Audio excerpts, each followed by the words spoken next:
much, Mr. Chairman, for the opportunity to speak on the Institute of Training and Research in Ayurveda Bill 2020. This is a bill that is both welcome and disappointing. That there is so much interest in our traditional healing system should not come as a surprise to anyone, because it comes at a time of unparalleled popularity and mainstream acceptance of Ayurvedic practice, both domestically as well as internationally, as the Minister has said. From the perspective of market conditions, in 2015, the global market for Ayurvedic products, according to our own government's figures, amounted to nearly $3.4 billion, a number that will nearly triple to $9.7 by the year 2022, growing at 16.2%. In a recent report, the forecasts predicted were astonishing. The sale of Ayurvedic products is expected to rise threefold to $8 billion by 2022, from $2.5 billion in 2015, and at this time, an estimated 77% of Indian households are using Ayurvedic products. Now, the fact is, sir, the export also of such products from India, on average, is about $780 million a year and is expected to grow by 20% annually. And which state, sir, has been the engine of such remarkable growth and expansion in the field of Ayurveda? Kerala, of course. Well said, sir. Yes. The state harbors nearly 1,400 industries associated with Ayurveda, sir, which pull in a combined total of $37 million and exports of $8.6 million, in addition to an overall 10% market share of the total Indian market for herbal-based products and treatment. Now, as you all know, sir, the origins of Ayurveda can be traced back to the Vedas, starting from mentions in the Rig Veda and subsequently in the Atharva Veda. The term itself derives epistemologically from Ayur, or life in Sanskrit, and the Ved, or science, and therefore it means the science of life. And there's a general consensus that the practices of Ayurveda were codified in three main texts, three main canons: the Charaka Samhita, the Sushruta Samhita, and the Ashtanga Hridayam. In terms of its remarkable approach to treatment, there is arguably no equivalent of Ayurveda in Western medicine. As many experts have pointed out, unlike European biomedicine, which visualize and conceptualize the body in the form of dissections, Ayurveda looked at the body as a series of systems, and where the balance of the key elements were a key to long life, healthy life, and longevity. In fact, legend has it that the Ashtanga Hridayam, composed by the famous practitioner Vagabhat, reached Kerala sometime around the 6th century BC, that is now 2,600 years ago, where it subsequently reached the Ashtavadyas, the legendary 8 Vaidya families, who, with the help of Kerala's favorable climate and abundant presence of medicinal plants, were responsible for planting the seeds that today has made Ayurveda popular across the world. And Ayurveda, sir, is also associated with Indian nationalism. During the colonial rule, the popularity of Ayurveda rose nationally. First, because of the fact that the British were indifferent to the health of Indians, leading to a very poor public health infrastructure and the outbreak of several epidemics like the Bombay Plague. And this meant that in traditional medicine was the only refuge of ordinary Indians, the only option, and so Ayurveda came back into popularity. And second, of course, because of the most politically charged revival of interest in our past that the nationalist movement awoke, and that led to renewed interest in Ayurveda.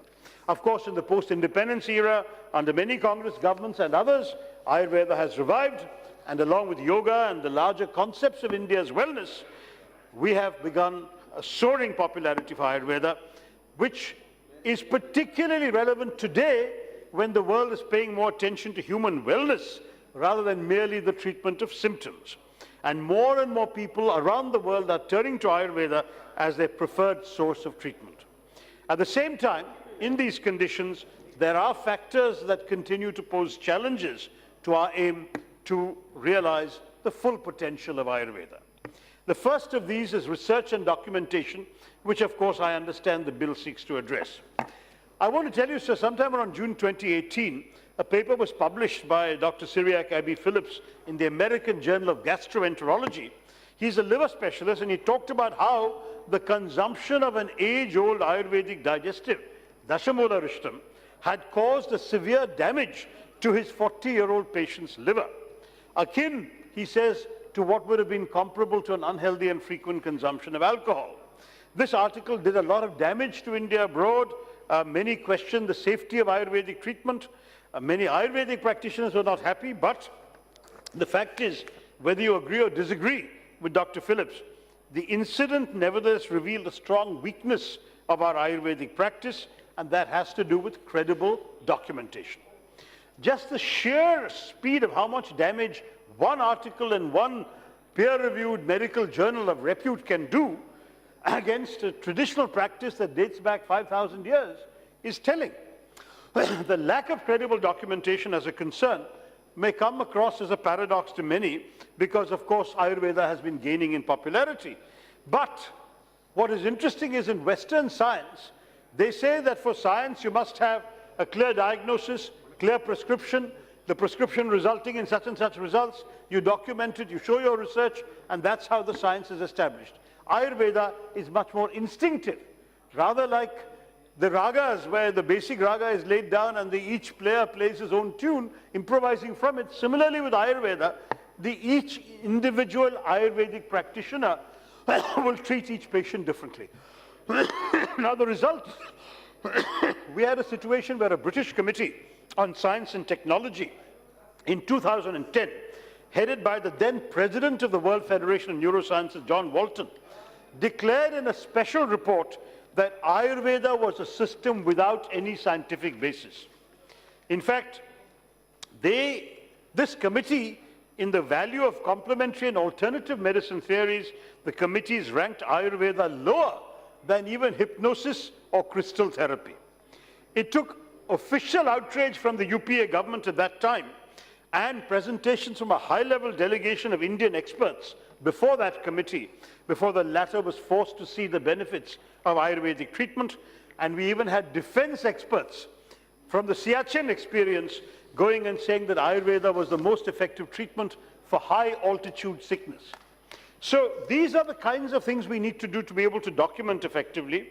In the absence of credible documentation, case studies on the proven benefits of the treatment of Ayurveda in specific cases, all it will take is one article, one paper for the international community to dismiss Ayurveda as a voodoo science, something all of us here will agree it is not. Therefore, documentation must comply with international standards for reporting and evidence-based research, and that's very important when we decide what we're going to do in this bill and beyond on strengthening Ayurvedic treatment in our country. But serious documentation is only one side of the coin. The other important aspect that we don't adequately deliberate over is that legal security and safeguards are not provided adequately to Ayurveda and indeed to all forms of traditional knowledge in our country. अब देखिए, हर बार जब आप एक मालिश करते हैं आयुर्वेद के साथ, या मेरे तो अब गला मुझे तकलीफ दे रहे हैं, तो अभी बुरा अगर खराब है आपके गला, तो आप शायद हल्दी और काली मिर्च दूध में उबाल के पिएंगे, या मुलैठी बिल्कुल एक खांसी के लिए, या पेट खराब है तो आप पुदीना ले लेंगे. तो ये सब आप क्या कर रहे हैं? You're relying on India's traditional knowledge. That's the ancient wisdom handed down over the centuries, if not millennia. हमारी माँ तो माँ से सीखे हैं, and of course it protects us against common and even uncommon ailments. So we have much to offer the world through our traditional and diverse resources of knowledge, but we lack a comprehensive system to safeguard those who over the generations have protected and honed these resources, and that's putting us at a disadvantage in the globalized world. In fact, many of our indigenous communities rely on traditional knowledge for their livelihood, their identity, and its misappropriation can prejudice their interests and rights. Ayurveda, for instance, caters to nearly 65–70% of our population in rural India, but nothing has been done to safeguard its practitioners and their store of knowledge. In an age where biopiracy is a very real threat, the safety of our traditional knowledge is not something we can defer, but it's been ignored in your bill, Mr. Minister. Contemporary scientific and technological advancements, when married to tradition, offer great promise. That's why other countries are trying to acquire exclusive privileges in the form of intellectual property rights over India's traditional knowledge. And that's with people with very vague connections to our knowledge. seeing common Indian herbs patented in America gave us all a major wake-up call a few years ago. So the intellectual property regime seeks to protect researchers and innovators, but it may do the opposite by privileging those who come up with creative new ways of copywriting traditional knowledge and exploiting the discoveries of the ancients. At its very core, the concept of intellectual property cannot be applied to traditional knowledge because no single person can claim as his property something that is perennial, evolving, and in its very nature almost amorphous. As one of the world's oldest civilizations, with a wealth of accumulated traditional resources, it is our responsibility to do what is necessary to maintain the integrity of our cultural inheritance. And if we do not take steps now, misappropriation by others may well lead us to belated collective regret. That's why, Mr. Minister, a few years back, I introduced in Parliament a private member's bill for the protection of Indian traditional knowledge, which provided custodianship of all traditional knowledge to either the state or the central government, with such custodianship transferred to the practitioners who could show their practices as distinct and exclusive. They were also empowered to market their traditional knowledge as they deem appropriate, ensuring that any commercial value would benefit the traditional indigenous people of our country. By design, my bill was intended to protect us from foreign appropriation and would have provided an opportunity for Indians to learn more about their culture and practices through a legally protected system. Non-custodians could work with the original communities would preserve it. You know, sir, we have the traditional knowledge digital library, a database containing 34 million pages of formatted information on some 226,000 medicinal formulations in multiple Indian languages. This is a major step in this direction. It has helped codify and classify our traditional knowledge so that others can't grant flawed patents under their system. But unfortunately, my bill was not adopted by the government. It eventually lapsed. I do hope, sir, that the minister will reconsider incorporating in his holistic approach on Ayurveda a need for a traditional knowledge protection bill in our country. We cannot overlook that when we're discussing Ayurveda. One more point, sir, before I turn to the specifics of the bill. In a globalizing world, it seems that there's a controversy about Ayurveda. Disruptive market forces have come in. There is a clash between the purists and the New Age practitioners of what I once termed Ayurveda light. Now, what does that mean? There's no argument about the increasing popularity of Ayurveda. Clinics claiming to offer Ayurvedic treatments are sprouting like herbs in places as far afield as London and the Italian Dolomites. And Ayurvedic tourism is already a significant money earner for our national exchequer. We had a debate on tourism the other day, sir, and Ayurveda remains a major feature of it. We in Kerala have been advertising our Ayurvedic spas. Many five-star hotels in Kerala, which a few years ago would have looked down on anything so desi, have actually cashed in on the rage. But what are they selling? Tourist brochures often show a winsome blonde being massaged by a lady in a traditional red-bordered white Kerala sari with jasmine in her hair and a brass lamp at her side. And this is effectively packaged exotica. It's not Ayurveda as a remedy for disease, but rather as an upmarket beauty treatment, a relaxation cure for the jaded. A 5,000-year-old science has become the diversion of choice for the era of the 15-second soundbite. Now, purists have been questioning this. They say, this is not authentic Ayurveda. Ayurveda is a total system of medicine meant to treat the body and the mind as a whole, cannot be reduced to merely superficial treatment. And they reject this Ayurveda light as an abomination, and they're compelled towards the principles that originally inspired Ayurveda. And of course, professional Ayurveds also reject the Ayurvedic cosmetics industry and so on. Now, you can argue that's a good argument for creating strong teaching, training, research in Ayurveda. But let me also offer a slightly devil's advocate position. Sir, I've not even got to the bill, sir. I was given more time. Okay, sir. Sir, 5-6 minutes. Just 14 minutes. 5-6 minutes. Time allotted is only 18 minutes for you. For entire party. Entire party, I'm telling. Okay, sir. I Two more will speakers summarize. are there. You have to decide, na? Mr. Shashi Tharoor, you have to decide how many speakers are going to be speak in the bill on behalf of your party. I will Please. abbreviate. I will abbreviate, sir.